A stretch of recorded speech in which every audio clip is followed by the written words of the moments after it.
what is bipolar disorder? Well, the truth is no one really knows. And that is kind of very common thing that you're going to hear whenever people talk about mental illness. Because the brain's so complex and it's very difficult to study pathophysiology at a neuronal level in living organisms. It's very hard to know exactly what's happening to the cells in real time with someone who is suffering from any mental illness. But there are things we do see in the brains of people with bipolar disorder, and we are aware of very clear risk factors. So we know that there's a significant genetic risk component, there's epigenetic components and environmental components. We know that it's a state of hyperexcitability of neurons. Welcome to the Matic Show with TACU169. And we're going to walk over to the whiteboard. So my reason for talking today is to document some of the ideas that I've been having. I was talking to the wonderful Lynn off of a Discord server, and she talked about many things. One of the main things she was talking about was why are some people drawn to Discord servers, especially Discord servers like the Awakening from the Meaning Crisis server, or Mark of Wisdom server, or the Bridges of Meaning server, or the Grim Grizz, or even other things like Kara Nodrick, which is my little corner of the internet. And so we were talking about meaning and wanting to have deep conversations.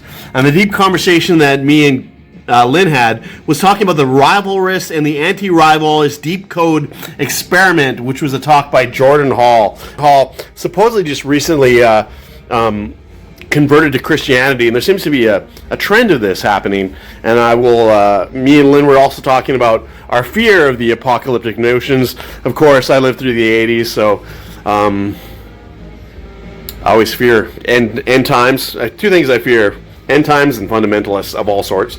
We're talking about, I'm going to document my thoughts, the TELUS collective IQ. Okay. My incentive for engaging with the ideas of Discord servers was to try to find some people to nerd out about stuff with. I found university education highly lacking. It just didn't stimulate me. I was bored a lot of the time, and sometimes maybe just not bright enough to do it. I don't know. For some reason, I didn't fit into that system. So then I found some other outcasts on Discord servers where we talk about things like Jordan Peterson and Jonathan Vervaeke's Awakening from the Meaning Crisis, and things like Foucault's Knowledge and Power, Plato's Republic, and numerous of these things. Check out Mark Lefebvre's channel, Navigating Patterns. Check out Manuel's Agapic Orientation. You find some very interesting things. Even if you don't agree with their ideas, their way of engaging with others is quite fascinating. So there we go. Let's talk about Lynn. Lynn's thing that interested her was she was talking about rivalry and collective IQ. And it's very interesting. It's interesting. This diagram, I haven't watched the video yet, seems to be like a network structure of highly geometrical frames, which is highly interesting. I was talking about how I thought of the forms that I think of are the triangle, the circle, and the square, and I thought that friendships of three are always kind of like difficult to have. And they even talk in music of the power trio, and the power trio is always difficult to maintain, except for unless, of course, you're Rush, and that's only because they're Canadian. You take a look at the Police. You had this, divisive structure that results of a power imbalance that could easily be 2-on-1. And I was thinking, what would be the nature of a group based on 4, and then a circular pattern? Well, then all of a sudden, Jordan Hall has these interests of obviously a computer network, and I'm thinking of social networks. Social network theory is something that highly interests me. We have a pentagon, we have a dyad, we have a pentad, and we have a crazy circular structure, which is highly elaborate. Very interesting. But anyway, so Lynn was saying that the question that originally brought her to the Awakening from the Meaning Crisis, which is now sadly a desolate wasteland, was TELUS and rivalry and collective IQ. Rivalry, non-rivalry, and collective IQ. And this was very interesting to me. I thought of that as I was thinking of like peace and harmony, or discord, or problems with groups and rivalries, and how rivalries emerge and power structures emerge. And Lynn also talked about emergence, which seems to be, to me, very interesting, because I've been also thinking about systems, and I've been thinking that systems have a highly emergent quality. There are people that design systems, obviously, but I don't think that Many people think that there's a cabal of hidden people trying to govern the world. Maybe this is so. I don't know. I do think that if systems have an emergence quality, and that authoritarianism or tyrannical regimes that try to manipulate or game the system or create, certain systems, they will never survive because they're highly unnatural. But this could be me being wrong. Maybe modernism itself, and Lynn was talking about modernization and psychopathology, and the emergence of evil is being kind of like a framework of this. I'm just throwing random shit out, rapid fire thinking. So I'm kind of trying to map out Lynn's thing so I can retread this thing and make it more coherent later on. Connecting God, groups working together, and emergence, which were things that Lynn was talking about. And then we talked about pluralism. And the one thing is this notion of the one true faith, God, whatever. Right now we have this thing where everyone's trying to go against the patriarchy, and we have this realizing. Another thing that we touched upon that was very interesting, jumping all over the place, was the notion of young shadow. And in a sense, Christianity, Islam, and Judaism are things that create a dark shadow. They cast a bright shadow, and I think like the opposite of good is not evil so much as it is chaos. This is interesting too. And I was thinking of a normal distribution curve, and I was thinking of anyways, we don't have to go into that. So Lynn was talking about pluralism, inside pluralism, read. She says, in no way hell are we going to ever come to a one world religion, one world government. Pluralism is something that we do not want. We're never going to be able to bridge that gap. Not, sadly, for lack of trying. Then we talk about rivalry, disagreeableness, agreeableness. And so Lynn was talking about rivalry and non-rivalry. And non-rivalry and rivalry, she almost relates it to, she was talking about Peterson and how she has a problem. She knocked it out of the park with this one. She said maybe Peterson's disagreeableness, he has found this very feminine wife, perhaps, I don't know. Peterson's traditional values are a result of his not comfortable with his agreeable nature, which is a feminine quality. Maybe, perhaps, interesting. Then we talked about game theory, and game theory is very interesting. Lynn mentions game theory, and to me game theory is kind of like when you're trying to mathematically orient ethics is when you come up with game theory. And is game theory real? Is game theory the ultimate thing? Is math the ultimate truth? These are very interesting things. I don't know the answer entirely to them. I'm scared to say what I contemplate. And then we also talked about like this pluralism and this kind of where some people think the solution is a one world order, the hegemony. And when I think of hegemony or Die by Noam Chomsky. So then me and Lynn talked about the matriarchy and the patriarchy, which is where I started to think about foundations of, say, the pagan versus the traditional religions.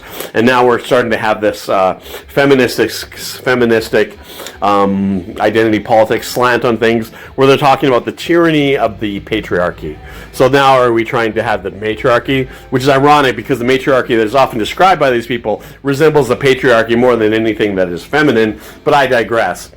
Then we're talking about modernization and psychopathology, which was really interesting. She didn't say we were talking about Dune, and we were talking about Dune 2. And lately there's a bit of controversy. People are trying to say, Dune is trying to make the female characters more powerful than they were in the books, which is not entirely true. We don't have to go down that rabbit hole. But if you want to look into that idea, check out Nerd Cookies on YouTube. And she does a thing on that, which is very interesting. But it's interesting that we were talking about Paul, and she said that originally she said Paul was psychopath, but then the psychopathology. So it's interesting. Paul in Dune is thought of as a hero, right? Yet in the book, Herbert's ideas was not that he was a hero, that in the end he becomes this tyrannical worm-like emperor, which is kind of interesting, right? And here is this man, like, who is basically cultivated and created in a sense by the Bene Gesserit. So we have modernization. Lynn uses the word psychopathology, which I found really fascinating, saying a lot. Pathology, ology is the study of, pathos is, I don't know, I have it wrong. But anyways, pathology would be disease, and psycho, so disease of the psyche, which is and the emergence of evil. And then I said something about, we were talking about autism, and she was saying how autism was an answer to all this. And I said, wait a second. Autism seems to me to, in part, be more emergent in the culture as people are relating to false patterns. This is complete bullshit. Just disregard it, but we'll just play with it. Pretend that I actually know what I'm talking about. I don't, by the way. I'm making this up. So in a sense, you have these sheltered kids that aren't getting out, aren't experiencing the real natural world, aren't developing their neuropathology. Their neuropsychology is being wired by patterns and algorithms and video games, and they just want to set in code and play video games. So what I said was that maybe their sense of synchronicity is created by memes in the false idea sphere versus the natural world. Whereas in the media, and we had games and we had art, it wasn't based so much on algorithms or on sort of like computer ways of storytelling, because is a video game really about the story or not? I don't know. And then it was about the synchronicity created by unnatural versus the natural is kind of what I was thinking of. Wow, this is just 10 pounds of shit in a 5-pound bag. And then we talked about rivalry, non-rivalry, and then we talked about chaos and order. And there you go. If you followed any of that, you should be a psychiatrist. Not a psychiatrist, because then you just give me pills. You should be a psychologist, a philosopher, and a psychiatrist. Yeah, so, yeah, hit me up. Tacuan69 at youtube.com. The third type of symptom that may be present is disorganization of thought and speech. So that the thoughts are disconnected, and when a person speaks, there's either a great deal of tangential, circumstantial, rambling kinds of lack of connectedness of one thought to the other. Certainly has some wacky behavior, and yet there seems to be a kind of inconsistency to his madness.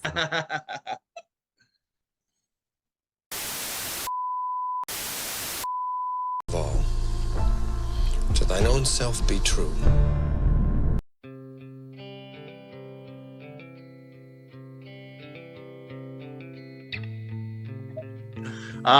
What is my takeaway? Yeah, there's a lot that speaks to me, really, that I've been struggling with too, you know? I don't know. My takeaway is about that courage to live life and to be authentic to yourself and to what your ambitions and goals and needs are. You know, and sometimes we sell ourselves short for like a limited sense of ourself, a small portion of what our potential has the capability of.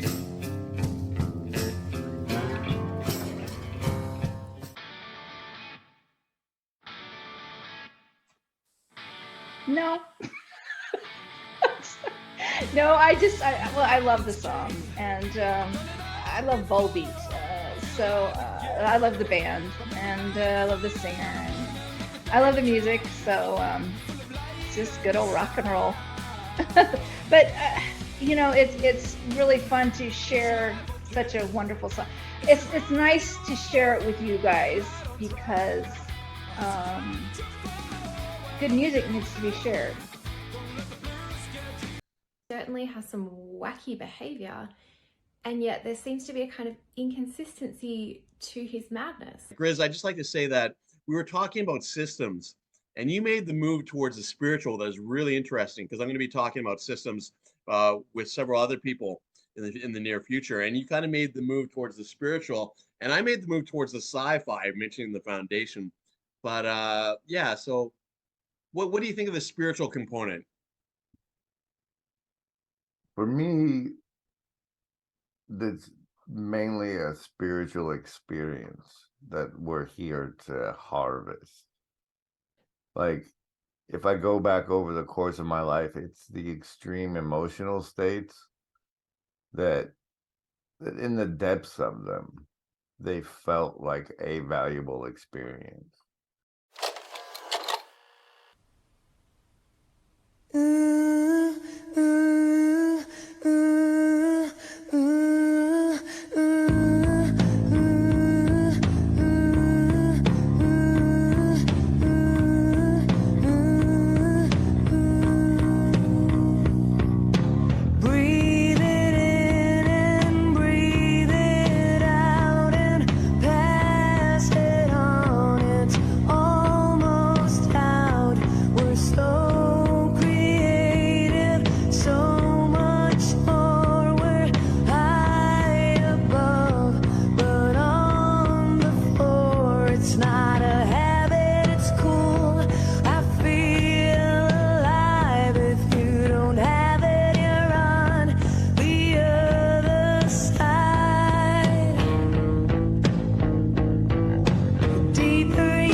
Shinobi, warrior of the night.